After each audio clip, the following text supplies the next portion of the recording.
Now, you're with the Air Force, and it seems like when there are emergencies that happen, especially what we're dealing with right now, you hear a lot about the National Guard. What is your role? Okay, my role, and I work very close with the National Guard, and for that matter, all the partners of the State Emergency Response Team, which is led by the Division of Emergency Management. I'm a federal entity when I'm here, and as a liaison, what most people don't realize is states have primary responsibility for the well-being of their citizens. And with that, our state sets the bar on its ability and how it handles emergency situations. It does a phenomenal job, and many states come here to emulate how we do it. But when it's all said and done, you can't have an infinite amount of capabilities from a budget standpoint, so we are well prepared to handle most things Mother Nature throws us. But when we see that we have gaps, and maybe just like this operation here, after several days of using all kinds of our resources, you start to run thin. So when it comes to that, the state requests through FEMA, or whoever the federal agency is, and in this case it's FEMA, a certain capability. Many times, because that DOD, the Federal Department of Defense, has so many assets, so many unique capabilities, DOD gets tasked. And when that happens, one of the individuals, such as myself, and we have an Army, a Navy, an Air Force, and a Marine liaison, we start coordinating through the channels. We don't compete with private enterprise, but ultimately we feel or find ways to fill those gaps in as timely of a way as possible. Now, as you've mentioned, it seems like you've got a lot of cogs to make this process work smoothly. When you have a situation, an emergency situation come up, how do you go about, especially when you're looking at flooding, for example, how do you go about assessing the damage? What's that process like? Okay, every disaster has its own characteristics. A hurricane, we have the luxury of knowing that it's heading our way. What it actually does, and especially when Mother Nature throws you a couple of curveballs, sometimes the luxury of time is shortened.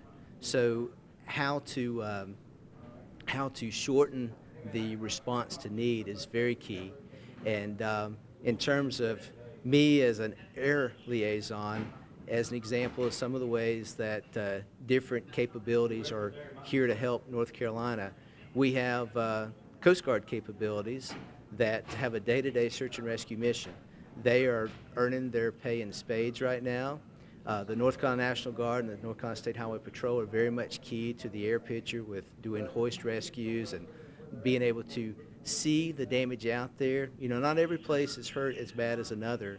You can't always tell it from one perspective, from the ground or the air, but you need to have a way to figure out where do we best prioritize where we need to put our responders first for life and limb. I'll also mention that the Civil Air Patrol, while most people see it as an organization that's all volunteers, it is doing tremendous utility right now.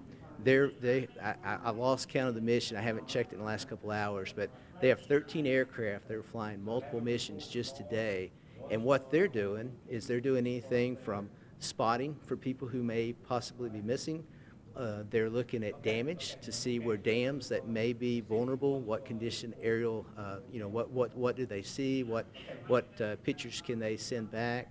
And they also are doing some critical need cargo and passenger transport too. So there's so many moving parts just in the air picture, and those are things that, as a federal partner who liaises with local, state, and federal officials, we're able to help with. And again, we're in a support role. We're not in a command or control. We're in a support role. You touched on this earlier. As far as North Carolina is concerned, where do we stand when it comes to responding to emergencies, especially compared to other states in the country?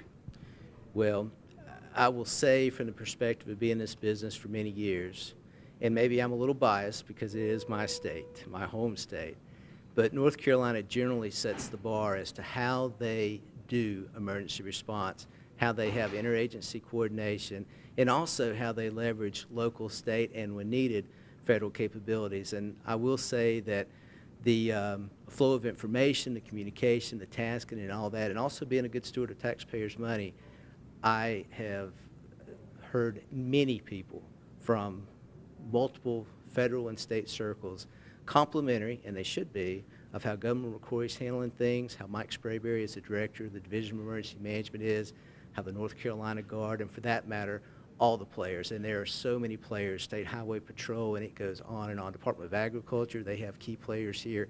And again, there's not just state and paid folks, there's volunteer organizations. I think Baptist Men is getting ready to set up to have a mass feeding operation if it's needed in a couple of these places that are certainly in a vulnerable situation.